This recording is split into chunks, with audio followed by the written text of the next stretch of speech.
आजच्या भागात आपण पाहणार आहोत. आता मंगळागौरीच्या प्रॅक्टिसला जोरदार तयारी सुरू असते. सगळीच जणू एक एक स्टेप्स करून बघत असतात. म्हणजेच ह्या मंगळागौरीचे खेळ प्रत्येकाला आता जमायला लागलेले असतात. त्यामुळे घरात खूप छान असं गाणं लागलेलं असतं मंगळागौरीचं आणि त्यावर सगळ्याच जणी नाचत असतात. तितक्यातच तिथे सिद्धू, आदित्य, वँकी आणि त्याचसोबत प्रीतम हे ओढणी घेऊन त्यांच्या मागे बसलेली असतात, जेणेकरून त्यांना दिसू नये की ही लोकं आलेली आहेत. त्याच वेळेला आता ही लोकं ह्यांची प्रॅक्टिस बघायला खरं तर आलेली असतात. त्याच वेळेला मोबाईलमध्ये व्हिडिओसुद्धा काम करायचं ते लोकं करत असतात. तर सिद्धूला मात्र आता भावनाकडे बघून खूप जास्त आनंद होत असतो. तर आदित्यला असं वाटत असतं की सगळेच नाचत आहेत पण पारू का नाचत नाही आहे, म्हणूनच तो सिद्धूशी भांडत असतो. सिद्धू सांगत असतो की तू काळजी करू नको, थांब जरा, एक एक करून सगळ्या नाचतायत ना, तुझी पारूसुद्धा येईलच नाचायला, असं बोलून तो सांगत असतो. तर दुसरीकडे दिशा त्याचसोबत भावना या देखील सुपलं घेऊन नाचत असतात. आणि त्याच वेळेला इथे या दोघांची भांडणं सुरू होतात, कारण सगळ्याच जणी एक एक खेळ करून दाखवत असतात, पण ह्याची पारू ही काही उठलेली नसते. त्यामुळे ह्यांचे वाद जे आहेत ते अहिल्याला ऐकू येतात. त्यामुळे अहिल्याला सुद्धा कळतं की ही दोघंही जे आहेत ते इथे आलेले आहेत. त्यामुळे दोघांची कान पकडून आता ती मस्ती जिरवते. म्हणूनच आता सगळेच जण पकडले जातात. तिकडे वँकी आणि त्याचसोबत प्रीतमला सुद्धा आता पकडतात. तर ह्यांनाच विचारलं जातं की हे सगळं काय आहे. तर तुमची प्रॅक्टिस बघायची होती म्हणूनच आम्ही असे सगळे इथे आलेलो आहोत. पण हे काय, हे असं चालणार नाही हां. तुम्ही जे काही करताय ना ते आत्ता चालणार नाही, ते आत्ताच्या आता निघा. त्याच वेळेला आदित्य म्हणत असतो की असं काय करतेस गाई मावशी, तरी समजावून सांग ना, आम्हाला ना तुमची ही प्रॅक्टिस बघायची आहे. पण आता लक्ष्मी बोलत असते अहिल्याला काय करायचे बोल. अहिल्या म्हणते नाही हां.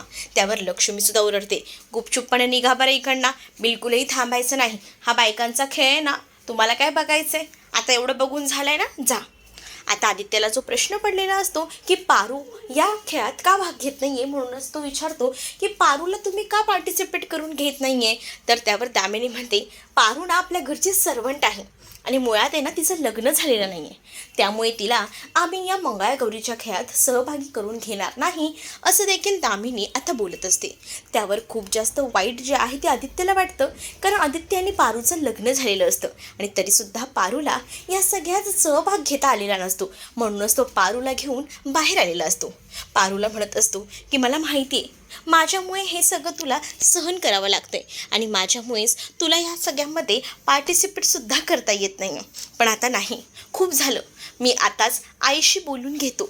मी आईला सगळं काही सांगतो. आपल्या दोघांचंही लग्न झालं आहे, मग तुलासुद्धा या मंगळागौरीच्या खेळात मानाने खेळता येईल. त्याच वेळेला तो कोणताही विचार न करता तातडीने आतमध्ये जातो आणि अहिल्याला सांगायचा प्रयत्न करतो. अहिल्याला म्हणत असतो की आई मला तुझ्याशी बोलायचं आहे. लक्ष्मी लगेच गाणं थांबवते. सगळीच जण स्तब्ध होऊन आता पाहू लागतात नेमकं आदित्यला काय बोलायचं आहे ते. आदित्य म्हणतो की आई मला जरा तुझ्याशी महत्त्वाच्या विषयावर बोलायचं आहे. तर अहिल्या म्हणते की बोल ना, काय झाले. तेवढ्यातच तिथे दादासाहेब येतात आणि दादासाहेब आदित्यला म्हणतात की आदित्य जरा बाहेर चल ना, माझं तुझ्याकडे काम आहे. आदित्य म्हणतो की नाही, त्यापेक्षा माझं इम्पॉर्टंट काम आहे ते म्हणजे आईशी बोलणे. अहिल्या म्हणते काय झालंय काय तुम्हा लोकांना. पण दादासाहेब म्हणतात की त्यापेक्षा इम्पॉर्टंट माझं काम आहे, तू चल बाहेर, माझं जरा काम आहे, चल, असं बोलून ते त्याला जबरदस्ती बाहेर घेऊन जातात. अहिल्याला प्रश्न पडतो की नेमकं झालंय तरी काय. आता बाहेर गेल्यानंतर आदित्य विचारत असतो दादासाहेबांना की काय झालं, तुम्ही मला इथे का आणलं. त्यावर दादासाहेब म्हणतात की तू आता तिकडे सगळ्यांसमोर सांगणार होतास का की पारूचं आणि तुझं लग्न झालं आहे ते. मग आदित्य बोलतो की हो, मी आईला सांगणार होतो, मला ना नाही आवडलं आहे हे, पारूला असं सेपरेट ठेवतात आणि चुकीची वागणूक देत आहेत, मला ना हे आता सहन नाही होते. पण आता तू हे सगळं सांगूनच ना खूप मोठी चुकी करशील बघ, नको बोलूस इतक्यात हे सगळं, कारण जर हे सगळं काही तू बोलत बसलास ना तर वातावरण घरचं खूप जास्त बिघडेल आणि ते मला नको आहे. ऑलरेडीच या घरात किती ताणतणाव आहे तू बघतोयस ना, मग आता परत तुझं हे टेन्शन, मग त्यांना किती काळजी वाटेल तुझी. आणि त्याचबरोबर अहिल्याला तुला तर माहितीच आहे की हे सगळं काही आवडणार नाही, मग घरात पुन्हा वाद होती. त्यापेक्षा जे काही चाललेलं आहे ना ते तसं चाललंय ते तसंच चालू दे, इतक्यात तरी काही सांगू नको, आपण वेळ आली की नक्कीच याबद्दल बोलूया, असं देखील आता दादासाहेब आदित्यला बोलून समजावू लागतात. त्यावर आदित्य देखील शांत बसतो. तर दुसरीकडे सिंचनाच्या फोनवर कंटिन्यू हरीशचे कॉल येत असतात. आता सिंचना वैतागलेली असते आणि सारखे कॉल कट करत असते. आजी म्हणत असतात, काय गं, काय झालं इतकं तुला? तर सिंचना म्हणते, बघ ना गं आजी, मला ना वैताग आलाय गं, काय बोलू तुला, या माणसाचे इतके कॉल्स येत आहेत ना की वैतागून गेली मी. मग आता कोणाचे कॉल येत आहेत? हरीशचे कॉल येत आहेत. हरीशला इतकं सांगितलं की मला तुझ्याशी बोलायचं नाही आहे, तरीसुद्धा सारखा कॉल करतोय. तर तिकडे आता खरं तर रेणुका आलेली असते आणि रेणुका तिला समजावते आणि म्हणते की बघ, तो नवरा आहे आणि नवऱ्याचं कर्तव्य असतं, तो तुझ्या काळजीसाठी तुला कॉल करत असेल, एकदा उचलून तरी बघ ना तो काय म्हणतोय. पण सिंचना म्हणते, नाही गाई, मला नाही बोलायचं आहे त्या माणसाशी, मी नाही रिसीव्ह करणार त्याचा कॉल. पण आता खरं तर रेणुकाला सिद्धू घरात नसतो ना याचं जास्त काळजी वाटत असते. म्हणूनच तिला आता या हरीशची सुद्धा एकदमच काळजी वाटू लागलेली असते. म्हणजेच तिला आता सिद्धू नेमका कुठे आहे, काय तिकडे करतोय हे जाणून घ्यायचं असतं आणि म्हणूनच ती सिंचनाला हरीशचा फोन उचलायला सांगत असते. तर आता सिंचनाने आधीच कितीतरी फोन कट्स केलेले असतात. तर सिंचना आता सांगते की परत 10 सेकंदाने त्याचा फोन येतो का नाही बघा. त्याचा फोन आला ना का मी नक्कीच त्याला विचारेन की नेमकं काय चालू आहे तिकडे.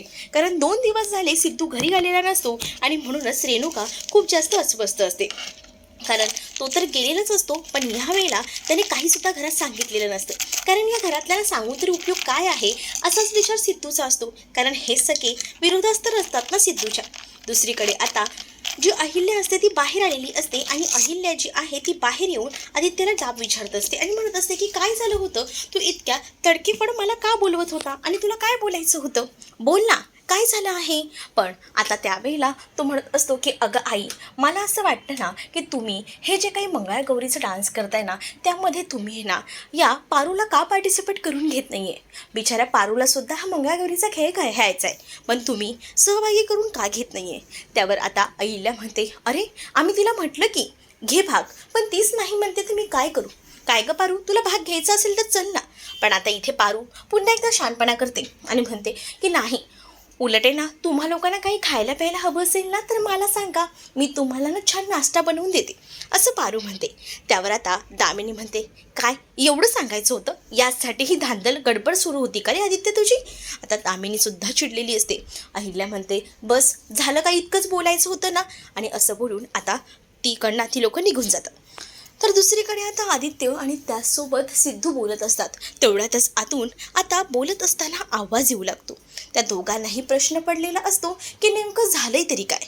इकडे मात्र सिद्धू आदित्यला जी काही घटना झालेली आहे त्याबद्दल समजावत असतो. अचानक आवाज आल्यामुळे दोघंही जण आता आतमध्ये जायला निघतात. तर दुसरीकडे मात्र आता हरीश आणि त्याचसोबत प्रीतम हे दोघंही बोलत असतात. तर हरीश प्रीतमला सांगत असतो की बघितलंस ना, तुझ्यासमोर मी आता किती कॉल केले, पण एकही कॉल तिने रिसीव्ह केला नाही. तिला माझ्याबद्दल काहीच वाटत नाही. प्रीतम म्हणतो, पण अशी हार मानायची नाही. तुला मी सांगतो, आपण एक काम करूया, लगेचच तिच्या घरी जाऊया आणि जे काही समोरासमोर आहे ना ते बोलून मिटवूया. मी तुझ्यासोबत येतो. हरीश खरं तर या सगळ्याला नकार देत असतो, पण इकडे मात्र जो प्रीतम असतो तो काही ऐकायला तयार नसतो. तर इकडे आता जो जयंत असतो त्याच्या घरात चक्क साप आलेला असतो आणि साप आलेला पाहून सगळ्यांचीच खूप मोठी धांदल उडालेली असते. सगळ्यात जणी बेडवर तर कोण कुठे चढलेल्या असतात. समोर आता सिद्धू आणि आदित्य बघतो तर काय, तिथे साप असतो. त्यामुळे आता ते दोघंही जण घाबरतात. पण आता त्या दोघांनी घाबरले आणि हे इथे ज्या स्त्रिया असतात त्यासुद्धा घाबरलेल्या असतात. तर मग ते कसं चालेल, या दोघांना घाबरून उपयोग नसतो. त्याने दोघांनी आता ठरवलेलं असतं की नाही, या सापाला बाहेर काढावंच लागेल. आणि त्याच वेळेला आता खरं तर त्या सापाला बाहेर काढण्यासाठी ही दोघंही जण युक्ती करतात. पण त्यावेळेला त्यांना डाऊट आलेला असतो की नक्कीच हे सगळं जयंतने केलेलं असणार आहे. पण या बायकांच्या समोर आणि या सगळ्यांसमोर तो काहीच बोलू शकत नसतो. आता त्या सापाला बाहेर काढण्यासाठी विविध कल्पना आदित्य आणि सिद्धू करतात. म्हणजेच सापाला जर आपण गाणं गाऊन त्यासोबत पिपाणी वाजवून बाहेर काढलं तर तो नक्कीच जाऊ शकतो, असं ह्यांचं म्हणणं असतं. दुसरीकडे जयंत तो म्हणत असतो की या लोकांना खरं तर मला ह्या घरात नाचू द्यायचं नसतं आणि म्हणून तर मी या नागाला घरात बोलवले. पण हा नाग यांनासुद्धा ही लोक हकलवून लावत आहेत. काय करायचं आता, हा मोठा प्रश्न इथे असणाऱ्या त्या जयंतला पडलेला असतो. पण आता सिद्धू आणि त्याचसोबत आदित्य पिपाणी आणि डान्स करून त्या नागाला घालवायचा प्रयत्न करत असतात. तर जयंतचा मात्र खूप जास्त रागराग होत असतो. जयंत जो आहे तो आता म्हणत असतो की हीच लोक आता नाचवून नाचवून त्या नागाला घालवून देत आहेत. आता काय करायचं, यांनीच माझा प्लॅन फ्लॉप केला की, असं काहीसं तो म्हणत असतो. तर दुसरीकडे मात्र आता लगेच लक्ष्मीच्या लक्षात येतं की आज तर ही नागपंचमी आहे आणि श्रावण महिना सुरू आहे. मग आपण या नागाला असं घालवून का देतोय? उलट आपण जर या नागाची पूजा केली तर किती चांगलं ना. त्यापेक्षा ना आपण या नागाची पूजा करूया आणि या नागाला आपण नमस्कार देखील करूया. तर आता सगळ्यांचं ठरतं. भावना आणि पारू जाऊन पटकनच आता औक्षणाचं ताट तयार करून आणतात. लक्ष्मी आता त्या नागाचं औक्षण करते. त्यासोबतच सगळीच जणं आता त्या नागाचा आशीर्वाद घेतात आणि त्यानंतर तो नाग तिकडनं निघून जातो. आणि त्यामुळे मात्र आता या सगळ्यांचा प्लॅन तर सक्सेस झालेलाच असतो, त्यामुळे सगळेच खुश असतात. पण दुसरीकडे मात्र आता जयंतला खूप जास्त राग येत असतो. तर आता हे सगळं नक्कीच या जयंतने केलेलं आहे यावर तर पूर्णपणे विश्वास जो आहे तो आता बसलेला असतो, तो म्हणजे या आदित्यचा आणि त्याचसोबत सिद्धूचा. म्हणून दोघंही जण जे असतात ते आता जयंतला जाब विचारतात आणि जयंतला म्हणतात की आम्हाला माहिती आहे हे सगळं तूच केलेलं आहे. जयंत म्हणतो की तुम्हाला काय माहिती, माझ्यावर उगाचच चुकीचे आरोप करू नका असं देखील तो म्हणतो. पण आता जे काही किडनॅपिंगचं असतं ते सत्यसुद्धा त्यांना माहिती असतं, पण त्याबद्दल ते लोक त्याच्याबद्दल ते बोलायला जाणार तितक्यातच तिथे आता जानू आलेली असते आणि जानू मागून येऊन इशारा करते आणि त्या दोघांनाही थांबवते. प्लीज काही बोलू नका असं म्हणून त्यांच्यासमोर हात जोडत असते. तेवढ्यातच जयंतचं लक्ष जातं की मागे जानू आली आहे. तर जानू लगेच विषय बदली करत म्हणते की तुम्ही दोघं इथे काय करताय, जावा ना आतमध्ये, आणि त्या दोघांनाही ती आतमध्ये पाठवून देते. तर दुसरीकडे जानू आणि जयंत बोलत असतात. तर जानूला जयंत विचारतो तुला सापाची भीती वाटत नाही आहे ना. तर जानू म्हणते की तू असताना मला कसलीच भीती वाटत नाही, मला माहिती तू माझ्यासोबत कायमच आहे. पण दुसरीकडे मात्र जानूला आता या जयंतच्या वागण्याचा खूप जास्त राग येत असतो. इकडे सिंचनाच्या फोनवर अजूनही हरीशचा कॉल आलेला नसतो. म्हणून आता आजी म्हणत असते की बघितलंस का तू काय बोलत होतीस की त्याचा फोन येईल, पण आला का फोन त्याचा? नाही ना. बघितलं तुम्ही ना, खरंच इकडे हा एक फोन उचलत नाही आणि इकडे हा फोन करून नुसता वैतागून सोडलेला आहे. काय करायचं ह्या मुलांचं. खरंच सिद्धूने आता फोनही एकही रिसीव्ह केलेला नसतो. त्यामुळे रेणुका जी आहे ती प्रचंड संतापलेली असते.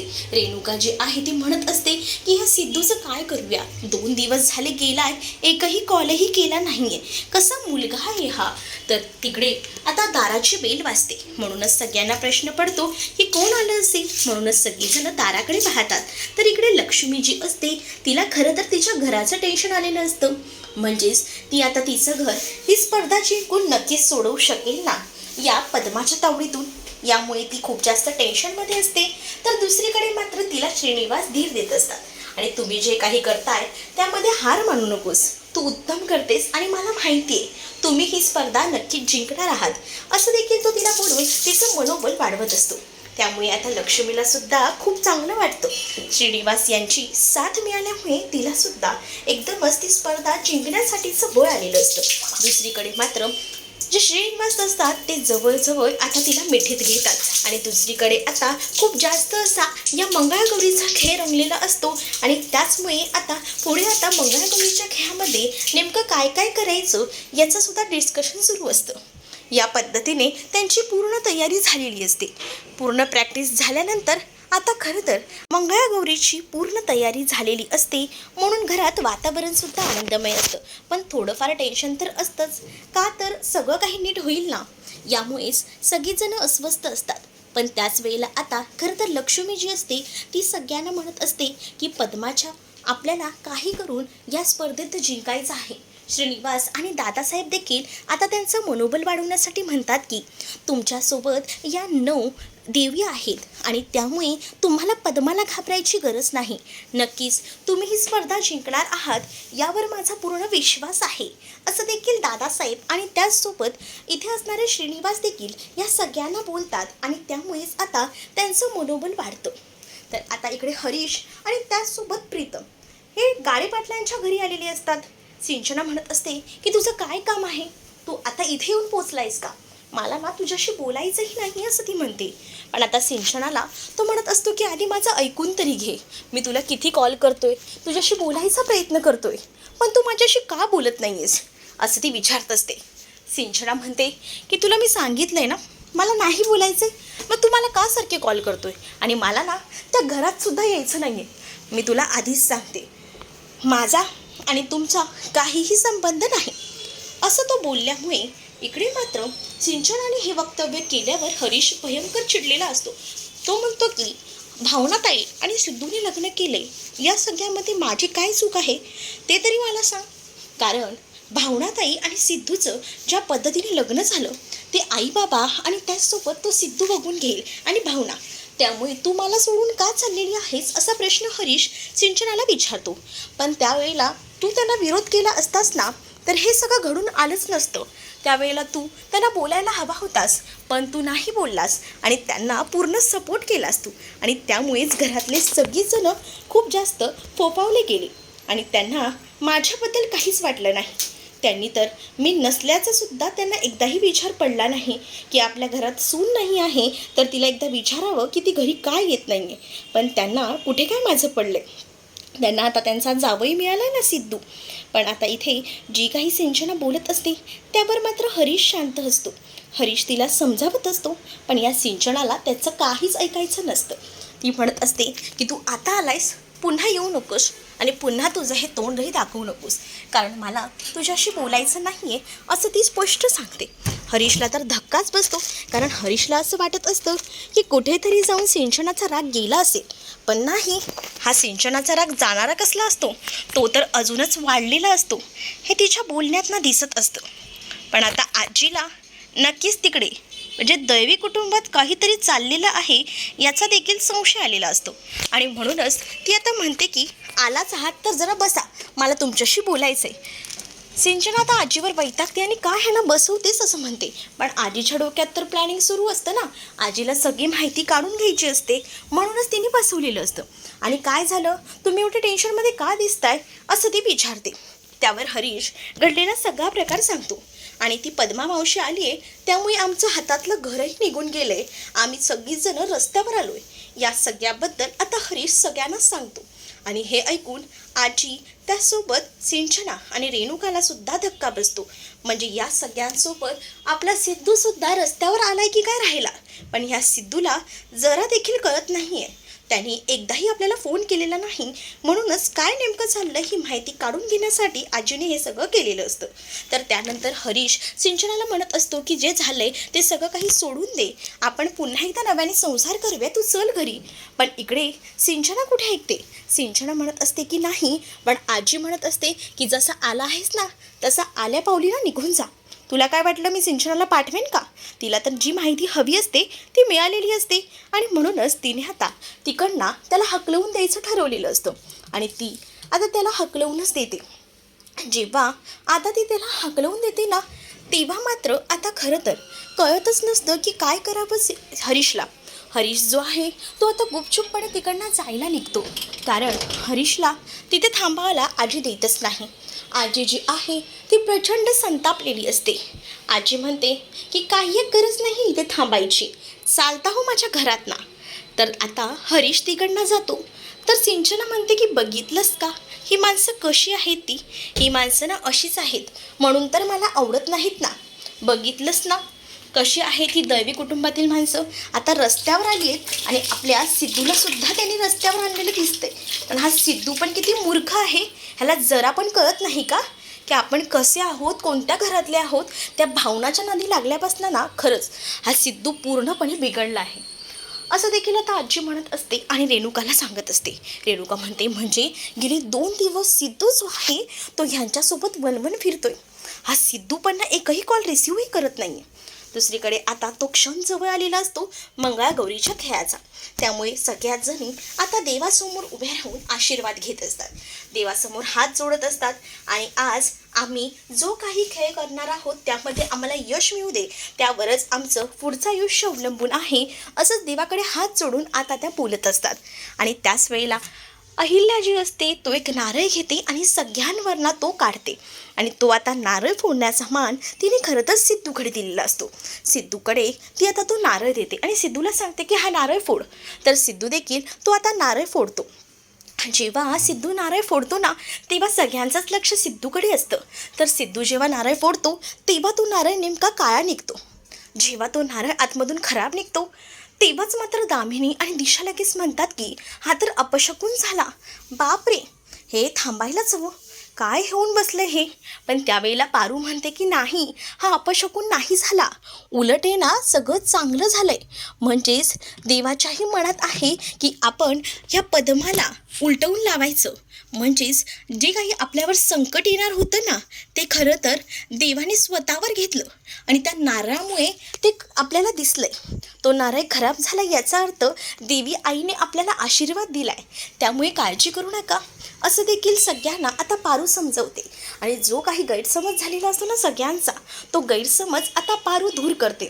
त्यामुळे सगळ्यांना आता पारूचं म्हणणं देखील पटलेलं असतं. तर इकडे दिशा आणि त्याचसोबत दामिनी या आता शांतच झालेल्या असतात. त्यांना आता काहीच कळत नसतं की काय बोलावं त्या. त्यांचे तोंडच बंद पडलेली असतात. मात्र देवाच्या पुन्हा एकदा पाया पडून आता सगळीजणं त्या स्पर्धेच्या ठिकाणी जायला निघत असतात. तर दिशाला टेन्शन आलेलं असतं आणि ती पद्माला कॉल करते आणि म्हणत असते की काय करायचं. सगळेजणं आता स्पर्धेला सुद्धा निघाली आहेत. कितीही अडचणी आणल्या तरीसुद्धा हे लोक काही थांबत नाही आहेत. आता पुढे काय होणार आहे काहीच कळत नाही आहे. पण त्यावेळेला लगेच पद्मा म्हणते की इतक्यातच तू हार मानलीस का. मी त्यातली नाही आहे गं. मी काही झालं ना तरी हार मानण्यातली नाही आहे. अजून स्पर्धा व्हायची आहे, ती लोक इथे पोचायची आहेत. तोपर्यंत बघ ही पद्मा जी आहे ना ती काय काय करते ते, असं पद्मा दिशाला सांगते.